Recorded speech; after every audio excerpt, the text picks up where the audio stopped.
Assalamualaikum warahmatullahi wabarakatuh. Perkenalkan, nama saya Michael Ibn Dadahi, NIM 2051135. Di sini saya akan menjelaskan tentang penelitian seseorang tentang hubungan salah satu komponen sistem lalu lintas terhadap kecelakaan atau keselamatan lalu lintas.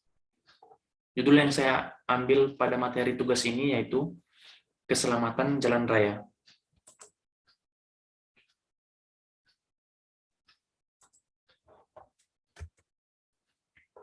Keselamatan jalan raya.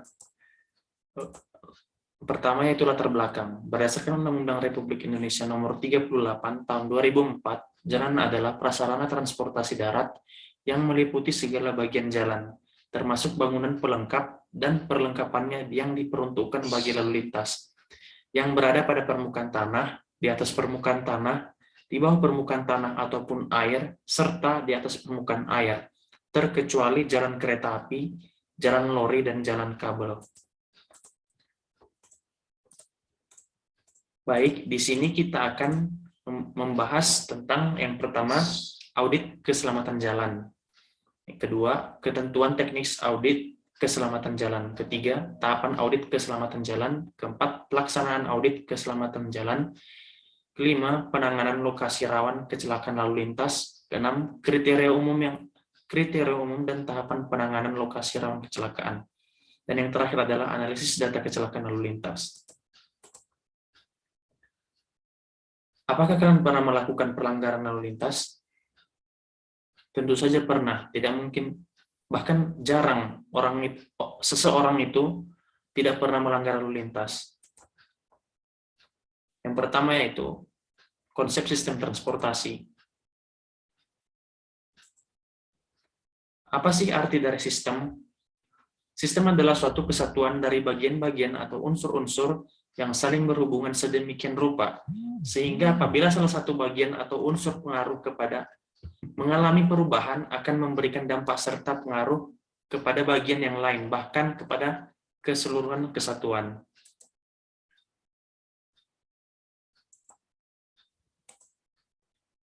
Apa sih pengertian transportasi? Transportasi secara umum adalah sebuah usaha pemindahan atau pergerakan suatu benda dari suatu lokasi yang disebut lokasi awal ke lokasi lain, yang biasa disebut lokasi tujuan, dengan mempergunakan sarana tertentu. Objek yang akan dipindahkan mencakup benda tak bernyawa seperti sumber alam, hasil produksi, bahan mentah, dan benda hidup seperti manusia, binatang, dan lain sebagainya.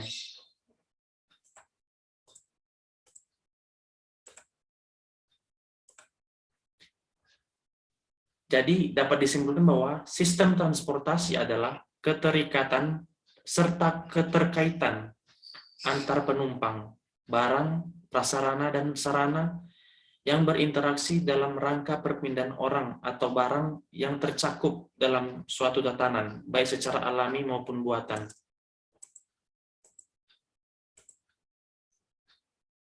Kemudian kita akan membahas tentang apa sih fungsi dari transportasi tersebut.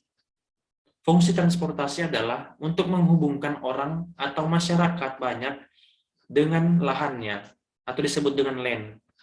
Di sini kita akan mendapatkan dua tipe pergerakan, yaitu pertama pergerakan manusia, penting sekali di daerah urban, dan kedua pergerakan barang, penting di daerah rural.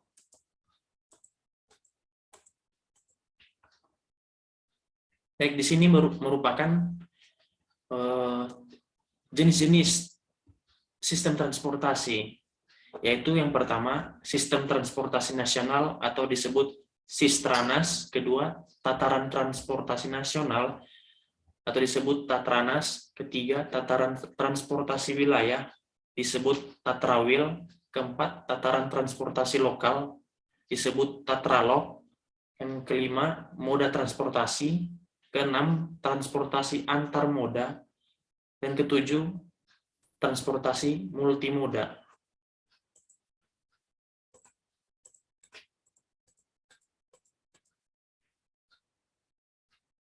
Masalah utama sistem transportasi, Lang and Wall.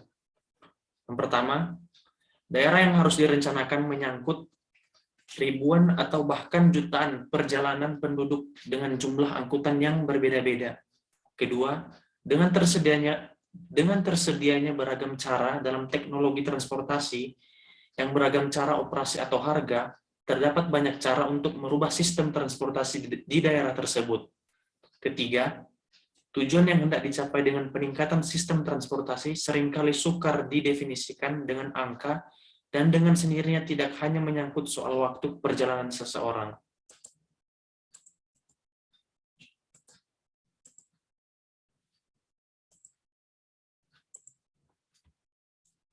Buku referensi dapat dilihat, saya mengambil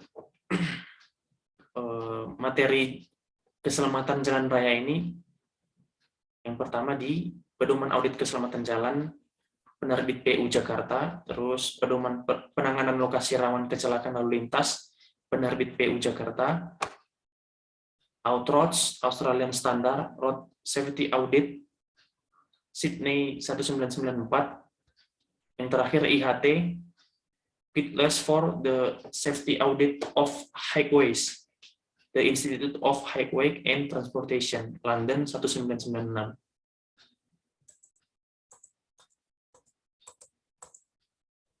Sumber penulis untuk materi keselamatan jalan raya ini berasal dari Dr.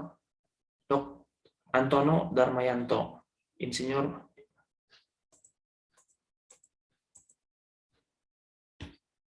Baik, dapat disimpulkan bahwa dalam materi keselamatan jalan raya ini kita diharapkan mampu menjelaskan konsep audit keselamatan jalan dan mampu memberikan rekomendasi teknis terhadap penanganan lokasi yang dianggap rawan akan adanya kecelakaan lalu lintas. Sekian, terima kasih. Udah. Oh ya,